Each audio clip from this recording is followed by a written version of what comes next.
This is a class on how to keep fear from scaring you to death, which is a really good subject.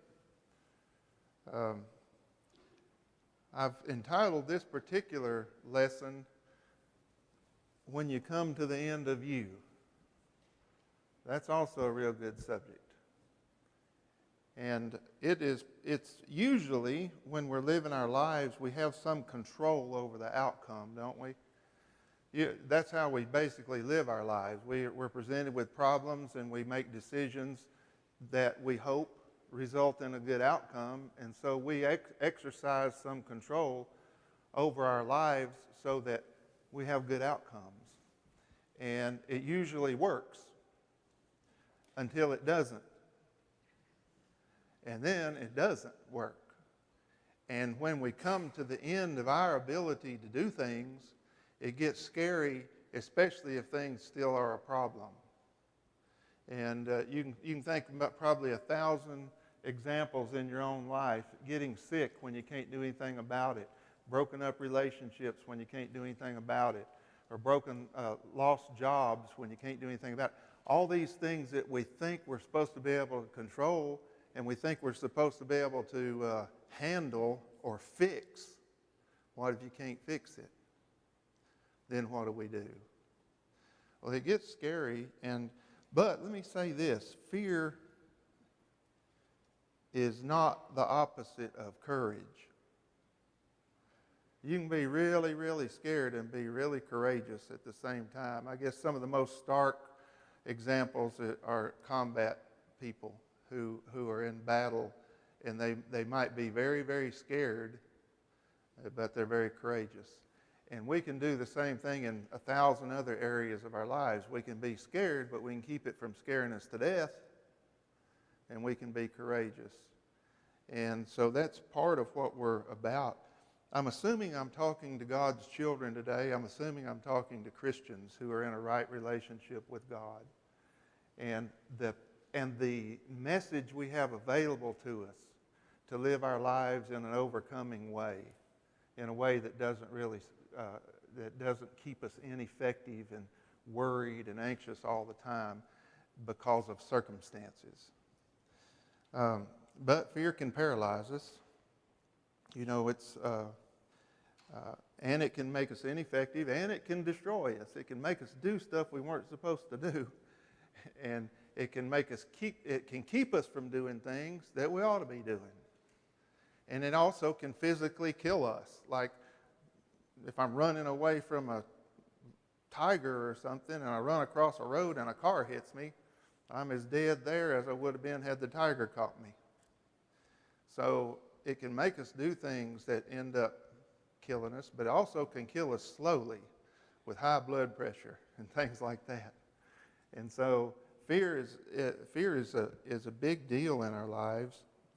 And what I want to avoid in my life is that lion story I told last week about the lions who want to eat a zebra, and the old lion goes around to where the zebra can see her and smell her, but she can't catch zebra because she's too old.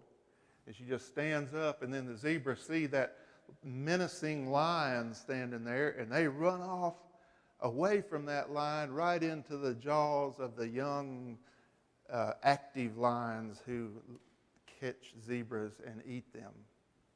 And so the zebra's fear scared them to death. And I want to not do that. I'm probably not going to be chased by a lion, but I don't want to let all the uncertainties of life create in me a fear or anxiety that keeps me from living my life and keeps me from being who I'm called to be. And but I also want to tell you that this is not a psychology class. It's a Bible class.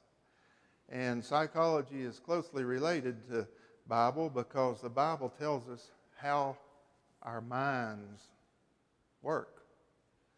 And it tells us what to believe so that our minds do work in a way that's good. And so, but there's another reason too. I'm speaking words to you today. And words are, it's almost like magic. It's like puff, you say the word and then it's gone. And the only thing that's left of that word is maybe a memory. And the memory, as we know, fades pretty quickly, or it gets distorted or whatnot. So anything I say to you about psychology or how the mind works or anything like that is just, it's basic. It might be true, but it's still me talking about it. But if we do a Bible class, you can wake up scared to death in the dark hours of midnight and go get your Bible and say, "Now, what did he say about that?" "Oh, yeah." Don't be afraid. There's a permanence about the written Word of God that's really, really powerful in our lives when we utilize it in that way. So there might not be many of you today. The COVID thing makes some of us anxious and worried, and then all kinds of life situations do. But there might not be many of you today who are really, really scared of things, but there are probably some here who are. And if you're one of those, if you're tormented and you can't find peace and you're constantly anxious, and we can intellectually know things, right? We can intellectually know God is in heaven and He is in control of things. But when we're in a situation where we think we might get destroyed in some way, it's hard to feel it, right? It's hard to feel it in your gut that, oh, God's got this, and so I'm okay. So we can intellectually know it, but we might our feelings might not always follow, right? And so if we're in that shape today, then I think maybe some of these words might be helpful. Mark 4:35 says this: "On that day when evening came, He said to them, 'Let's go over to the other side.'" That's what that verse says. Jesus had spent most of the day, it looked like, in front of a big crowd of people telling parables and explaining what the kingdom of heaven is like. And I don't know if he was tired, it doesn't say. I don't know if he wanted to preach on the other side, but the other side, I think, was talking about the Sea of Galilee there near Judea, right? And so he said, "Let's go over to the other side." Well, he got in a boat with some of his disciples, and there were other boats with them. So there was probably a fleet of boats. I don't know how many. But the Bible says there arose a fierce gale of wind, and the waves were breaking over the boat so much that the boat was already filling up. And Jesus was asleep, is what the next verse says, in the back of the boat on a cushion. And the disciples woke him and said to him, "Teacher, do you not care that we are perishing?" Isn't that a good question? Don't you care if we die? Carest thou not that we perish?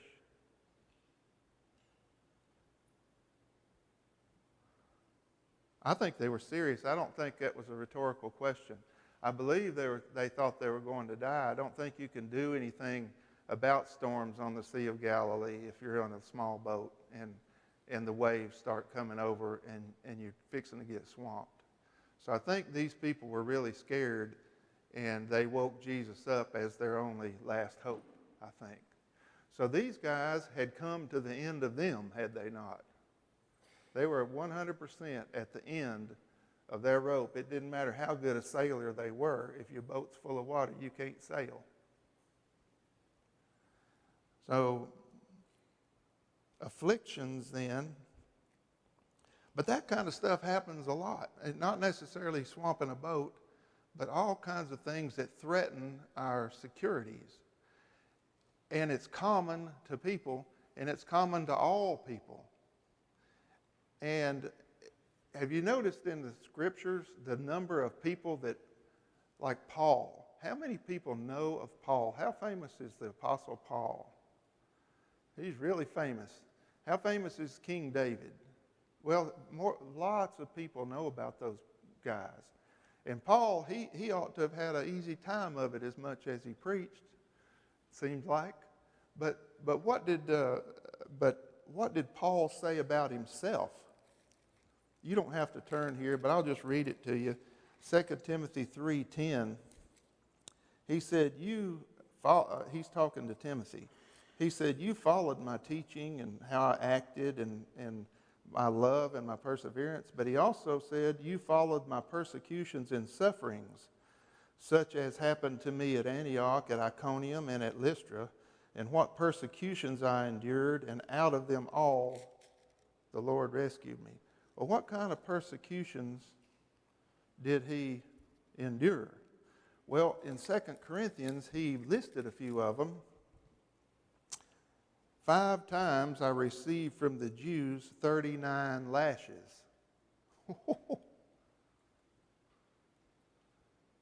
I can't imagine surviving one of those.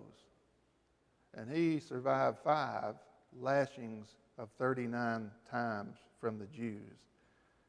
3 times I was beaten with rods. And once I was stoned, threw rocks at him, hoping he would die. And 3 times I was shipwrecked, and I spent a night and a day in the deep, I guess in the ocean or somewhere where he might drown. I haven't experienced anything similar to what Paul did. And his message was, the Lord rescued me out of all of it. And he had an even deeper message. He said, I'd rather die and go home, but I think it's better if I stay here. Whoa, he learned that, I think, out of things that he suffered, and he learned that out of a message that he really got in his mind. But Paul had a rough time of it, and David had a bad time of it. King David, he was a man after God's own heart, and he ought to have had a better, easy time of it. But David said in a psalm, he said, don't be far from me. He's talking to God, for trouble is near. There's no one to help. And he was talking about people, but he called them bulls of Bashan. He said, many bulls, this is Psalm 22, verse 11 and following. Many bulls have surrounded me. Strong bulls of Bashan have encircled me. They open wide their mouth at me as a ravening and a roaring lion. And here's his response to it. I'm poured out like water, and all my bones are out of joint. My heart is like wax. It's melted within me. And my strength is dried up like a potsherd, and my tongue cleaves to my jaws, and you lay me in the dust of death. Because dogs have surrounded me. A band of evildoers has encompassed me. And on and on.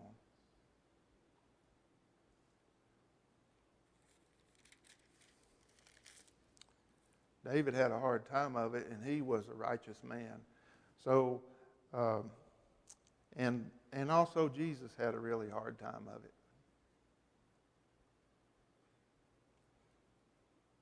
So if you're hurting today, you're in good company. So be proud of yourself. We are in the company of people who were utterly submitted to their Father, and they suffered many things, but it didn't crush them. They were perplexed, but they weren't destroyed.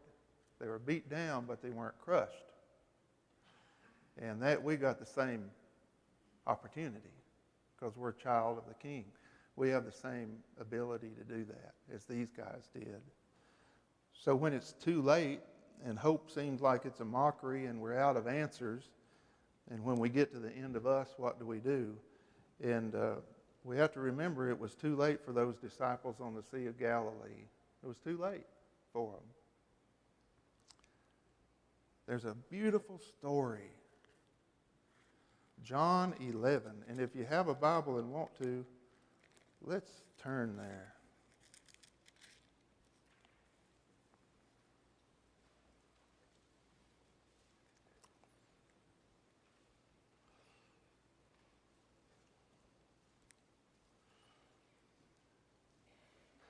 We are fixing to read about a too late scenario. there was a certain man who was sick, Lazarus of Bethany. And Jesus loved Lazarus. And Lazarus had two sisters, Martha and Mary. You probably remember the story. And in verse 3, it says, the sisters sent word to Jesus saying, Lord, behold, he whom you love is sick. I assume they knew he was talking about Lazarus. And when Jesus heard this, he said, well, this sickness is not to end in death, but for the glory of God, so that the Son of God may be glorified by it. And verse 5 says, Jesus loved Martha and her sister and Lazarus. So here would be the expectation, here would be my expectation. If I knew that Jesus loved me and I asked him to come, I would expect him to come. And I would probably have some expectation of some to expedite the journey. I would expect him to come quickly. And he stayed right where he was 2 more days. Did you see that? What? He loved him. So when he heard that he was sick, he stayed 2 more days. What a message. And after this, he said, well, let's go to Judea again. And his disciples were scared too because they were afraid they would all die if they went. Did you see that? The Jews, the rabbi, the Jews were just now seeking to stone you, and you're going there again? And Jesus basically said yes in verses 9 and 10. And he said, our friend Lazarus has fallen asleep, but I go so that I might wake him up. And the disciples said, well, if he's fallen asleep, he'll recover. See that in verse 12. And Jesus spoke of his death, but they thought he was talking about literal sleep. And so in verse 14, he said, Lazarus is dead. And I'm glad for your sakes I wasn't there so you might believe, so let us go to him. And then Thomas made a wonderful sentence right there. He said, let's go so that we may die with him. Isn't that a wonderful statement coming from Thomas? Well, Bethany was near Jerusalem, about 2 miles off, and many of the Jews had come to Martha and Mary. And when Martha heard that Jesus was coming, she went out to meet him. But Mary stayed at the house. And in verse 21 said, Martha said to Jesus, Lord, if you had been here, my brother would not have died.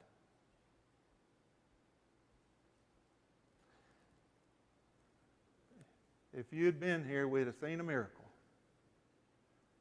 And he wouldn't have died. So did Martha have faith in Jesus? She did, yeah, 100%. She had faith in him. She thought if he had been there in time, if he had come on like he was supposed to. She didn't say that. I'm putting words in her mouth. But if he had been there when her brother was sick, he could have healed her brother. So she had faith, but she just didn't have faith enough to believe that he is big enough to do anything when it was too late to do anything. So she said, well, if you'd been here, he wouldn't have died. And Jesus said, well, your brother will rise again. And she thought he was talking about at the judgment, I think. And she said, oh, I know he will later on. But, and so Mary came out later, and he was still outside the city. He hadn't even moved into where Lazarus was. And Mary came out later and said, Lord, if you had been here, my brother wouldn't have died. She had the same message. And so the truth is that Lazarus died. And everybody thought it was too late. It was too late. You can't do anything about that if someone dies. And Jesus was hanging on a cross one time, and he said, Father, into your hands I commit my spirit, and he died. And it was too late. You remember those guys walking on the road, and they met Jesus, and he was saying, tell me what's going on. I'm paraphrasing. But basically he was saying, tell us what's going on. And they talked about Jesus, and they said, we had hoped what? That he was the Savior? We had hoped, but now they don't. And you remember when the disciples were together and Peter said, I'm going fishing? Remember that? Why would he go fishing? Well, the Bible doesn't tell us why he went fishing. I'm just assuming things. Why would I go fishing? Well, because that's how I make my living, and what I was doing before really didn't work because he died.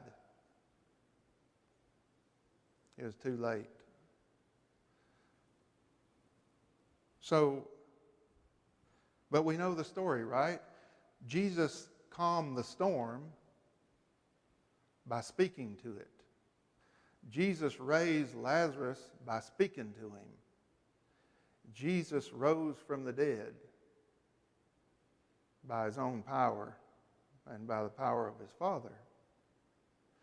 Jesus is the master of the too late scenario, and I believe that's the way it is with us too. But a common theme in all of this is believe me. Believe me. When Jesus calmed the storm, do you remember the next thing he said? He turned around to his disciples, and what did he say to them? Where's your faith? Believe me.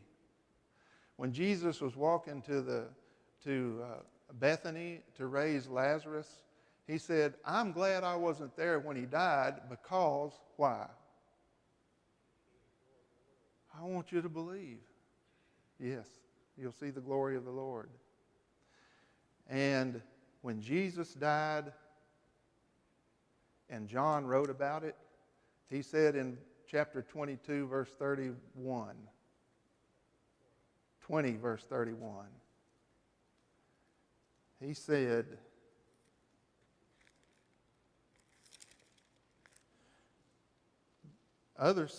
many other signs Jesus performed in the presence of the disciples, which are not written in this book. But these have been written so that you may believe that Jesus is the Christ, the Son of God, and that believing you can have life in his name. So a common thread among all three of those things is believe. Trust me. Trust me. Trust me. And I have gotten somewhat of a handle on the importance of actually trusting God in recent years, I believe. I'm part of a thing called Celebrate Recovery that we do on Thursday nights at 6:30. You're welcome to come if you want to. It's kind of a thing that has stimulated me to think about my relationship with God. And they say that Celebrate Recovery is designed for anybody who has a hurt, a habit, or a hang-up that keeps them from getting closer to God. Well, that'd be me. And so I attend that, and Celebrate Recovery carries in it the two words, celebrate and recovery. And so I got to thinking, well, what am I recovering from? I'm not an active addict, and I'm not, what am I supposed to be recovering from? And it finally hit me after about several months. What I'm recovering from is not trusting God. I don't remember a time when I didn't believe in God. I don't remember when I didn't believe that he was, or that he could do things, that he's powerful, and that he can fix things. I never did not believe that. So I was like Mary, God, if you'd show up, things would be better. But what I didn't believe was God. There's a difference, and I don't even know how to say that exactly right. But there is a difference between believing that he is and that he can do things, and then believing him enough to say, okay, you said to do that, although it makes no sense whatsoever. I'm going to do it anyway just because you said. So that was Jesus' message. Believe, believe, believe, believe. And that is the key to our security, is to believe God. And It's like if I was swinging my granddaughter the other day. She's 4 years old, and she said, "Swing me higher."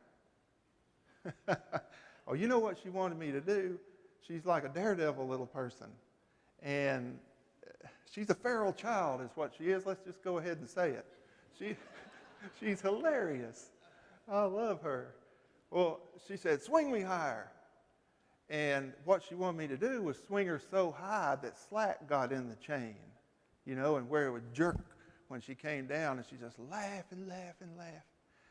And she wanted me to do that like for 15 minutes. And so I did. But she really loved it. But let's say I quit, and then some character came from the neighborhood she didn't know and started swinging her. And then he started all those shenanigans with her, like doing all that dangerous stuff. What I suspect would happen, what do you think would happen? She'd be crying in about a minute, "Get me down." But he could be doing the exact same thing I was doing. But what made the difference? I was me. It makes a difference in who's pushing your swing. And so I think that's what we're called to do, and through this whole Bible, get to know who is pushing our swing, and it'll make us a lot more secure in the face of uncertain circumstances. It's a great message. I don't know if I'm saying it exactly right, but it is a wonderful message. So what if too late is not too late? I keep thinking, well, if I could just see a little better. I used to think this. I was 20. I thought, if I could ever make 30, I'd know something. Well, now I made 30. If I could ever make 40 years old, then I'll sure have it together by then. And then 50 on up. What am I? Like 59 right now. Nearly 60. If I can make 65, I think I'll know something. If I could just see a little better, I think I could understand it more, right? Well, Elisha, you know about Elisha? What a character. What a character. You ought to read about Elisha if you haven't lately. He's something. The Bible says he did, it's 2 Kings, I think. He just acted weird. He was a passionate fella. But he was walking along, and there's got to be more to this story than the Bible says. It just doesn't make sense. He was walking along, and a bunch of kids came out from town and were making fun of him, and their words were, according to the Bible, "Go up, thou bald head." Remember that? What kind of message is that? There's got to be more to it than I know. I need to delve into that a little bit. But he turned around and cursed them, and what happened next? 2 she-bears came out of the wood and mauled 42 of those kids. And I don't know what that word is that says mauled. One version I read said tore up. Does anybody know what that is? The Hebrew word? Does anybody know what that word means? Anyway, 2 she-bears came up and tore up 42 of those kids. And I don't know what that story was all about. But Elisha did quite a few radical things. Well, he did one other radical thing, and this is in 2 Kings 6, I believe. He got the king of Aram mad at him. The Arameans were at war with the Israelites, the king of Israel. And every time the Aramean king tried to set an ambush for the king of Israel, Elisha told the king of Israel about it and foiled the king's plans, the king of Aram's plan, where he couldn't get the Israelite king. And this king was mad. So verse 11, 2 Kings 6 says, "The heart of the king of Aram was enraged over this thing, and he called his servants and said to them, 'Will you tell me which of us is for the king of Israel?' He thought he had a spy in the camp. And one of his servants said, "No, my lord, O king, it's Elisha, the prophet who's in Israel, tells the king of Israel the words that you speak in your bedroom." He said, "Well, go and see where he is, that I may send and take him." And it was told him, saying, "Behold, he's in Dothan." So he sent a bunch of horses and chariots over to Dothan. Elisha had one person with him. I guess it was an assistant of some kind. And this assistant woke up, I guess, first the next morning. Verse 15. When the attendant of the man of God had risen early and gone out, behold, an army with horses and chariots was circling the city. And the servant said, "Alas, master, what shall we do?" I assume that the servant knew what the army was there for. He was there to destroy him and Elisha, is my guess. And so his conclusion was, "Alas," which means, what does it mean? It's like a helpless term, right? Can't do anything about it. What shall we do?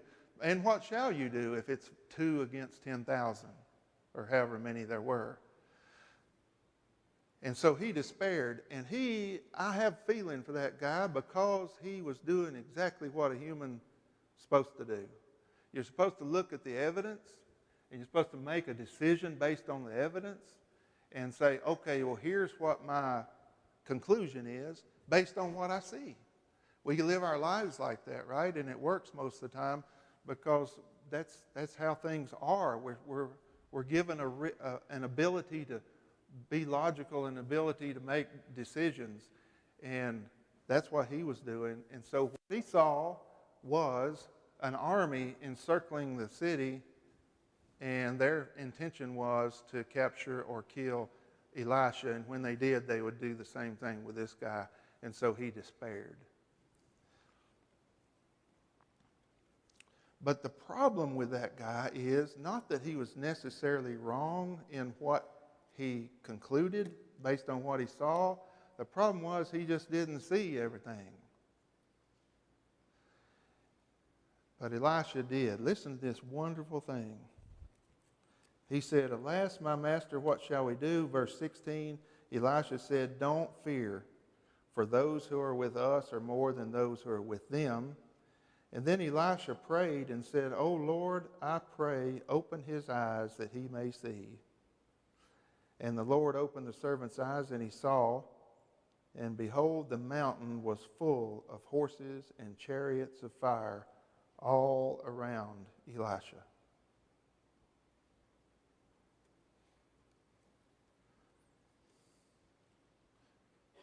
He just needed to see a little better. The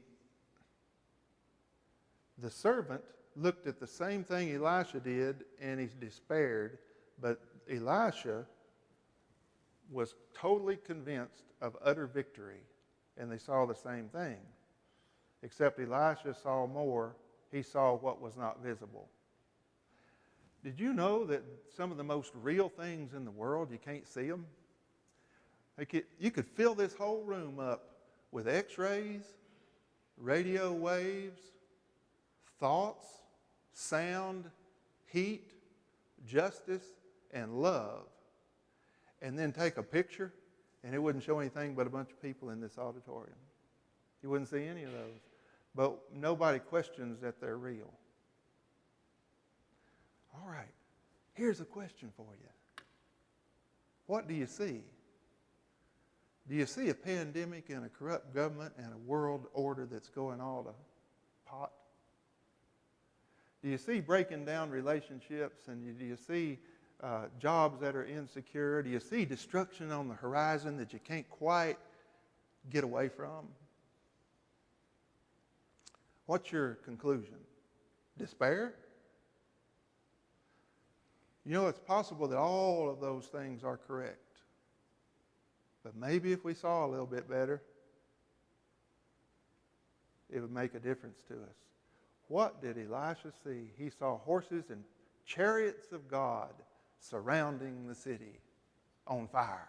Not the city, but the horses and chariots were on fire. And they realized absolute victory out of that. Well, Ephesians, Paul said, I pray that the eyes of your heart might be opened and you can see. Well, that's what I pray for me. And that's what I pray for you in this time. Last week I said we would start with the end in mind. And so how do we keep fear from scaring us to death? Particularly when we've come to the end of us and we don't know how to go any further. I think the only answer is the key to our peace is found in a relationship with our Father. It's a family. It's a father-child relationship that provides the peace. It's like me pushing my little granddaughter in the swing. It's the relationship that keeps that thing going right.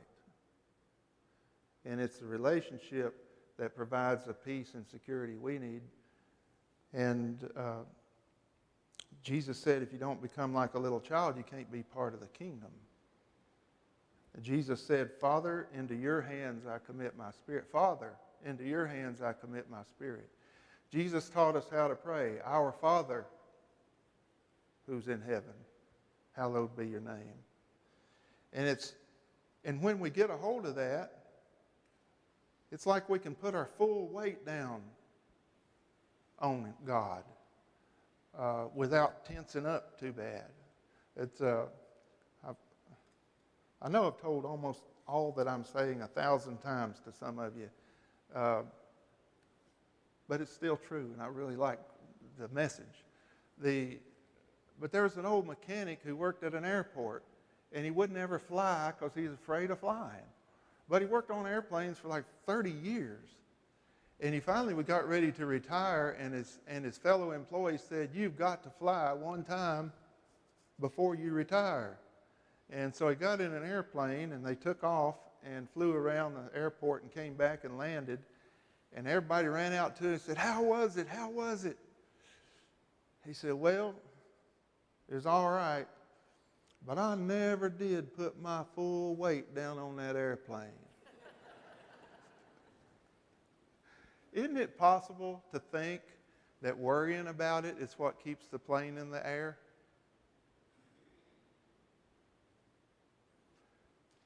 I tend to think that worrying about it is what keeps my family together. Worrying about it is what keeps our job intact. Worrying about it is what does everything. I think we're being invited to put our full weight down on God and trust Him.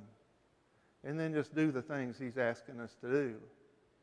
Jesus said, don't worry about what you'll eat. Don't worry about your life, because you're more important than flowers. You're more important than sparrows. You're more important than all of these things.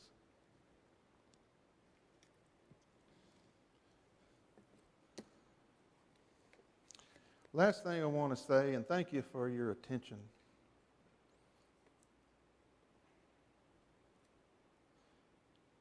David looked upon God as his father and his rock and his fortress and his shepherd and many things. And in Psalm 34, and I'm just going to read portions of this to you. And listen, and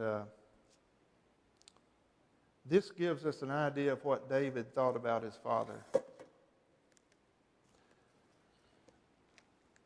He said, I'll bless the Lord at all times. And that was verse 1. And verse 4 said, I sought the Lord, and He answered me. And He delivered me from all my fears. This poor man cried, and the Lord heard him and saved him out of all of his trouble.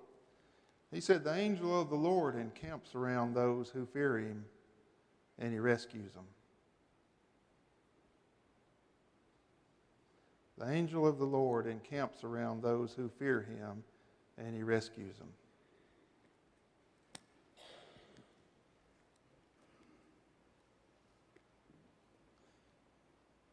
The eyes of the Lord are toward the righteous, and his ears are open to the cry. The Lord is near to the brokenhearted and saves those who are crushed in spirit.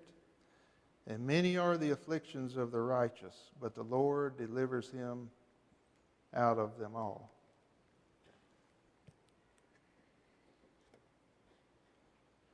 If we insist that all our troubles be fixed and all of our circumstances be right in order for us to have peace, we'll never have any peace, because this world, we got trouble in the world. So if we insist on all that before we have peace, then we won't have it. But we have peace available to us in spite of and regardless of our circumstances. And it's found in a relationship with the Father. And literally, I don't know how to arrive at this kind of peace until we make peace with death.